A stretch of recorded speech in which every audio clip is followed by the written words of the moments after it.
Salam, mən İctimai Səhiyyə ixtisasının 3-cü kurs tələbəsi Sərhədli Mərdəm. Sizə öz ixtisasım olan İctimai Səhiyyə haqqında məlumat vermək istəyirəm.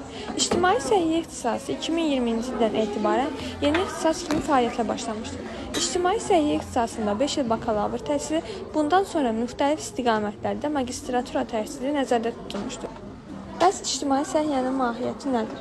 Public health, yəni ictimai səhiyyənin əsas vəzifəsi əhali arasında sağlamlığı təmin etmək, əgər əhali arasında sağlamlığa təsir edən faktorlar varsa, bu faktorları tapmaq və aradan qaldırmaqdır. İctimai səhiyyə mütəxəssisi müalicə həkimindən fərqli olaraq bir nəfərdə yox, bütün əhalidə olan xəstəliyi aradan qaldırmaqla məşğul olur.